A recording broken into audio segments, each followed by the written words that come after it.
Friends, मैं फरीदा, आप देख रहे हैं समाज की खबरें हिंदी टीवी न्यूज। आइए देखते हैं आज की बड़ी खबरें। हेलो फ्रेंड्स, मैं फरीदा, आप देख रहे हैं समाज की खबरें हिंदी टीवी न्यूज। इस वक्त हम मौजूद है मलाड वेस्ट मालवनी गायकवाड़ नगर पट्टा के एरिया में।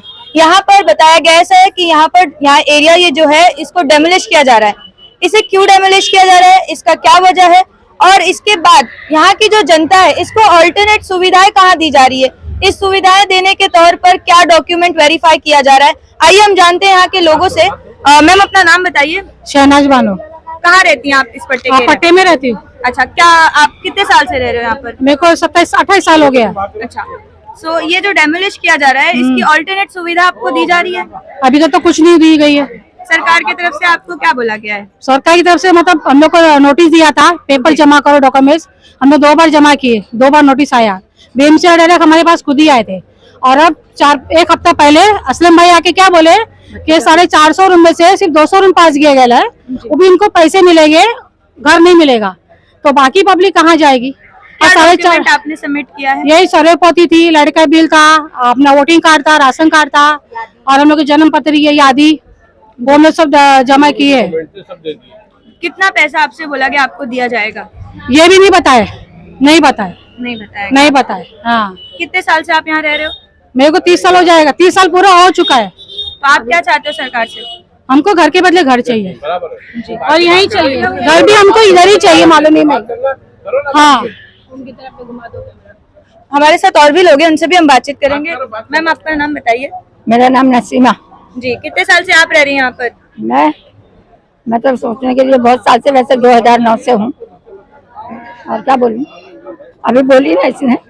जी ठीक है। वोटिंग कार्ड और बत्ती का बिल मांग रहे हैं, तो क्या कर रही है? राशन कार्ड को मायने नहीं दे रहे। सबसे पुराना राशन कार्ड यहाँ पे लड़के भी तो 2000 में लगेगा, तो उसको मान्यता नहीं दी जाती? नहीं, वो तो सरकार की चीज है ना। कि 2 बार डॉक्यूमेंट मंगाया गया, 2 बार किसने मंगाया गया? बीएमसी वाला खुद मंगाया, खुद आके हमको घर में बोला गया कि डॉक्यूमेंट जमा करो। नोटिस बाकायदा आई थी, घर नोटिस बांट के गए थे। जी ठीक है। सर, आप बताइए, आपका नाम क्या है? खलील अहमद अंसारी। कितने साल से आप यहाँ पर रह रहे हो? 30 साल से रह रहे हैं। जी, आपको क्या कहा गया है सरकार की तरफ से? कोई फाइनल नहीं करा गया इधर अभी, और हम परेशान हैं, ना तो बना सकते हैं ना इसमें ठीक से रह सकते हैं, और हमको कोई वेरीफाई नहीं दिया गया अभी। और आप यहाँ पर कोई सुविधा नहीं बताई कोई गई सुविधा आपको कहाँ शिफ्ट किया जाएगा? ये भी कोई नहीं बताया जा रहा, ना रोड की सुविधा है, ना गली की सुविधा है, किसी तरह की कोई सुविधा नहीं है। आप इतने साल से रह रहे हैं, कहा जा रहा है कि यहाँ पर डॉक्यूमेंट जमा किया गया। आप डॉक्यूमेंट 2 बार जमा कर दिए हैं, फिर भी कोई फाइनल नहीं आ रहा निकल के। 2 बार किस लिए आपने डॉक्यूमेंट जमा बस जब बोलते थे ये जमा करो, जब भी जमा कर देते हैं। एक ही डॉक्यूमेंट 2 बार? हाँ, 2 बार। एक बार हाँ वोटिंग लिस्ट का बताया गया था, एक बार वोटिंग का उतारा दिया गया, वो भी जमा कर दिए हैं। बाकी कोई सुविधा फाइनल नहीं बता रहे हैं। क्या चाहते हो आप? हम तो यही चाहते हैं कि हमें घर के बदले में घर मिले। जिसका पेपर सही है और जिसका पेपर कम है उनको भी मुआवजा दिलाएंगे करके भाई ने ऐसा बोला। यहाँ के एमएलए मिस्टर असलम शेख जी ने ऐसा यहाँ पर लोगों से कह के गए हैं कि इसके बदले आपको मुआवजा दिया जाएगा। हाँ। मुआवजा की बात कितनी कहा गया यहाँ? वो कोई पूछा नहीं, कोई पब्लिक यहाँ के 100 खड़े थे, वहाँ कोई भी नहीं पूछे। क्या कौन बोला? तुम बोले क्या भाई को ऐसा? तुम बोले क्या? सब घेर लिए, कोई नहीं घेरा, वहाँ खड़े थे। हमने अंदर और ये असलम भाई ने मुआवजा की बात किया था, मुआवजा मिलेगा, घर चाहिए। तो हमारे घर आप लोगों की क्या बात चाहिए? लेकिन सरकार आपको मुआवजा देने की बात कर रही है, तो आप क्या चाहते हो? मुआवजा लोगे या घर? हमको घर चाहिए। मुआवजा कुछ भी दे, हम लोग कहाँ जाएंगे? मुआवजा नहीं चाहिए के लिए।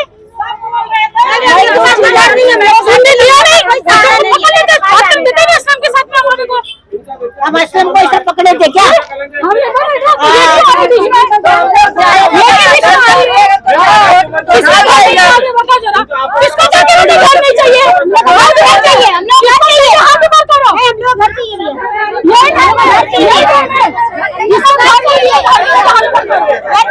हमको तो घर ही चाहिए। जिस तरह से आपने देखा कि यहाँ पर काफी जनता मौजूद है जो काफी ज्यादा परेशान है अपने घर को लेकर। हम भी सरकार से यही मांग करेंगे जो इनकी मांग है कि इन्हें घर के बदले घर चाहिए। डिपो के बाजू में से एक रोड बनाया जा रहा है जिसमें कई लोगों के घर तोड़े जा रहे हैं। कई लोग परेशान हैं इसकी वजह से। इसी पे पूरी जानकारी के लिए हम हमारे नगर सेविका सलमा मिलकर जी के पति जी हमारे साथ यहाँ मौजूद हैं। उनसे हम जानेंगे कि कितने लोगों का यहाँ पे घर टूटेगा, कितने लोगों को दोबारा मिलने वाला है या कहीं पे शिफ्ट किया जा रहा है, और कितने लोग बेघर यहाँ पे होंगे। तो सर, हम चाहेंगे आप बताइए कि आपके वार्ड में, वार्ड नंबर 48 में, जैसे जो पट्टा रोड जिसे हम कहते हैं वो तोड़ा जा रहा है, तो इसमें कितने लोगों का झोपड़ा टूट रहा है? यानी कि सब टोटल लोगों का ही टूटेगा, लेकिन उसमें कुछ लोगों का पुरावा जो है, जैसे कि 2000 की जो झोपड़पट्टी है जी, ऐसे लोगों को की लॉक मिलेगा, फ्री में मिलेगा, मतलब उनको कुछ भरना नहीं पड़ेगा। ओके। और जो हमारे जो पंतप्रधान निवास योजना के जो कायदे में जो 11 के झोपड़े हैं, हाँ। 2011 के, उन लोग को अपत्र करने के लिए 2,50,000 भरना पड़ेगा झोपड़े वालों को, और बाकी जो है उनको फ्री रहेगा। ओके। और दूसरा, अगर जिसको पैसा लेना चाहिए तो पैसा जो भी है कानूनी तौर पे जो स्क्वायर फुट के हिसाब से, जैसे कि 150 स्क्वायर फुट है, 300 स्क्वायर फुट है, वो हिसाब से उनको पैसा मिलेगा, जिसको जगह नहीं चाहिए ऐसे लोग। सर, जैसे कि आपने एक बैनर लगाया है आपके वार्ड में, हमने देखा काफी बड़ा बैनर कि दलालों से सावधान रहे, उसका क्या मतलब है, जरा जनता को खुल के बताएंगे? मैं जनता को इसलिए खुल के बता रहा हूँ कि कुछ लोग क्या कर रहे हैं कि लोगों को मालूम नहीं है। अभी समझो जैसे कि मेरे पास पुरावा नहीं है, कम है, मैं करके दूंगा, मैं तुमको रूम दिला के दूंगा, भाड़े पे दूंगा, ऐसे पैसे उसने वसूली नहीं करे, लोगों का नुकसान नहीं हुए, इसके लिए हमने वो बोर्ड लगाया कि ताकि लोगों को वो सामना नहीं करना पड़े। और जिसको अगर मालूम नहीं है तो जो नगर सेवक है, आमदार है, ऐसे अपने लोगों को पूछ के वो अपना राय मशवरा ले सकते हैं। और जैसे कि बीएमसी के लोग हैं तो बीएमसी भी राय मशवरा ले सकते हैं और बीएमसी में जा सकते हैं। जितना भी अपना डॉक्यूमेंट जो नहीं जमा है, वो 35 की एक लिस्ट लगी है जिसने बीएमसी के अंदर डॉक्यूमेंट नहीं दिए, वैसे लोगों के लिए हमने नाम पे लगाया कि ताकि अपना डॉक्यूमेंट वो बीएमसी में जमा करें। ओके। तो सर, जैसे आप बताएंगे कितने लोगों का झोपड़ा टूटने वाला है? अभी ऐसे तो 400 कुछ है, वो अभी पता नहीं है कितनी लिस्ट है, एग्जैक्ट नंबर तो नहीं बता सकता अपन टोटल। हम ये बोल सकते हैं 400 से 450 कुछ? 450 नहीं, 5 के अंदर होगा जो भी होगा। ओके। तो पहले का सर्वे नंबर उनके सर्वे डाला हुआ है, नंबर भी रूम पे डाले हैं। और ये इसलिए कर रहे हैं कि हमारे को एक सब में बड़ी दिक्कत जो है, मालूम नहीं को सब में बड़ा प्रॉब्लम है, मैं समझता हूँ वो काम हमारे असलम जी जो आमदार हैं उनके सहयोग से, मैं सोचता हूँ कि अगर वो काम अगर जल्द होता तो शायद हमको वोट भी मांगना नहीं पड़ता, लोग ऐसे ही वोट दे देते। इतना अच्छा काम है, हर आदमी को तकलीफ है। मैं भी, हमारे मतदान जो है, मेरा मतदान उसी के साथ में, हम रहवासियों के साथ में भी मैं रहता हूँ, मुझे भी जो दिक्कत है वो आम पब्लिक को है, जो नगर सेवक को तकलीफ है। तो मैं भी चाहता हूँ कि जल्दी से जल्दी काम करे, मैं भी उसमें भाग दौड़ कर रहा हूँ और मेरे पास भी उसके फुल डॉक्यूमेंट्स है हर घर। मैं तो समझता हूँ कि जितना मेरे हिसाब से तो मैंने 2017 के बाद शायद मैं जितना ये काम के लिए भागा हूँ, कोई काम में नहीं भागा हूँ। तो सर, जैसे कि आपको पता होगा कि अक्सर होता है कि जब घर टूटने की बारी आती है, बीएमसी कहीं पे डेमोलेशन करती है, काफी लोग तकलीफ फील करते हैं और यहाँ वहाँ आसपास में भागने लगे। आपके यहाँ पे कितने लोग मदद मांगने के लिए आएंगे? ना, अभी तो लगभग हमारे पास कोई आया नहीं, झूठ बोल के कोई फायदा नहीं, लेकिन लोग ये पूछने जरूर आए कि ये डॉक्यूमेंट किधर जमा करना है, कैसा करना है, उसके लिए हमने मालूमात दी है।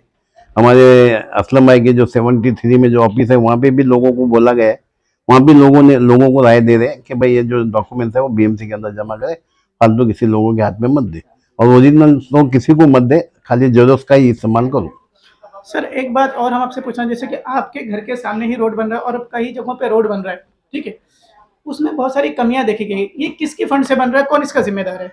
ये बीएमसी के फंड से बन रहा है, सलम के फंड से, और बीएमसी कर रही है, और इंशाल्लाह ये बहुत जल्द काम होगा, बहुत अच्छा काम है और 100% काम हो रहा है। मुझे ऐसा लगता है कि हर जगह उन्होंने जो काम कर रहे हैं, काम करने की जो थ्योरी है फास्ट है, जैसे कि डे नाइट में भी काम चालू किया है। और इंशाल्लाह मैं समझता हूँ कि पूरे माड़ा के रोड हमारे कांग्रेस के होंगे, लगभग हमारे ओल्ड कलेक्टर भी पूरा हो गया हमारा आरसीसी, और उसी तरह हमारा हाउसिंग बोर्ड में भी 9 के 12 रोड वो भी आरसीसी हो गए, बाकी जो 14 रोड है वो भी मार्च के बाद शुरू हो जाएंगे। सर, आप ही के वार्ड में एक एरिया महाड़ा का लास्ट बिल्डिंग के पास है, वहाँ पे कुछ लोगों ने आने जाने के लिए ब्रैकेट मार के रखा, उसका क्या प्रोसीजर होता है, वो क्या चीज है? नहीं, एक्चुअली देखा जाए तो ब्रैकेट नहीं होना चाहिए, कि तो चलो ठीक है, अभी कोई कुत्ते बित्ते आते होंगे या कुछ लोग गंदे लोग आते होंगे तो उस हिसाब से कुछ किए होंगे तो बात अलग है, लेकिन नहीं होना चाहिए। नहीं होना चाहिए। Okay sir, thank you. तो आपने देखा, हमने सलीम जी से बातचीत किया, इनका क्लियर कट ये कहना है कि जिन लोगों के घर टूट रहे वो ज़्यादा परेशान ना हो, जो सही व्यक्ति है, जो अथॉरिटी जिम्मेदार है, उनसे बातचीत करें और उनके डॉक्यूमेंट जो होते हैं उन पे पास जाके सबमिट करें, वेरिफिकेशन करा लें, जो कमियां हो सही गाइडलाइन लें, किसी दलाल के चक्कर में ना फंसे जो उनको लूटता हो। अक्सर ये देखा जाता है कि जब भी घर टूटने की बारी आती, बीएमसी या कलेक्टर कहीं भी टूटता है, तो कुछ गिने चुने जो दलाल होते हैं, जिसे दलाल कहा जाता है, मीडिएटर कहा जाता है, जो फेक तरीके के डॉक्यूमेंट वगैरह बना के किसी को दे देते हैं, वो बाद में उनको तकलीफ आती है और पैसे लोगों से लूट लेते हैं। इस तरह से ना हो। पब्लिक अथॉरिटी जो डिपार्टमेंट जिम्मेदार है, जैसे आप अपने नगर सेवक पे भरोसा कर सकते हैं, एमएलए पे कर सकते हैं, एमपी पे कर सकते हैं, या बीएमसी कलेक्टर का कोई ऑफिसर अधिकारी है जिसको प्रॉपर जानकारी हो, उसके साथ बातचीत करके अपना डॉक्यूमेंट दिखाएं और अपना पात्र अपात्र समझें। धन्यवाद। इसमें एक और बात कही गई है इनकी तरफ से कि 2000 के पहले की जो झोपड़पट्टी उनको फ्री दिया जा रहा है, और उसके बाद 2011 के बाद जो झोपड़पट्टी उसमें 2.5 लाख रुपए समथिंग पे करना पड़ेगा पात्र करने के लिए प्रधानमंत्री योजना द्वारा। तो ये आपका स्कीम है, इसके द्वारा आपका जहां पे भी आता है, एक नहीं, 2 बार नहीं, 3 बार, हर बार अपना वेरिफिकेशन आप करें सही जगह पर। लेकिन धन्यवाद। क्या आप भी एक पत्रकार हैं या शुरू करना चाहते हैं अपना करियर मीडिया फील्ड में? क्या आप में जुनून है समस्याओं को उजागर करने का? क्या आप में जज्बा है लोगों को न्याय दिलाने का? तो आज ही जुड़िए देश के तेजी से बढ़ते news network right to information समाज की खबरें न्यूज़ एजेंसी के साथ। राइट टू इन्फॉर्मेशन समाज की खबरें न्यूज़ एजेंसी एक नेशनल हिंदी चैनल है। हमारे टीम में 100 से ज़्यादा रिपोर्टर्स काम कर रहे हैं। आप भी जुड़िए राइट टू इन्फॉर्मेशन समाज की खबरें न्यूज़ एजेंसी के साथ और बनाइए पत्रकारिता में अपना सफल करियर।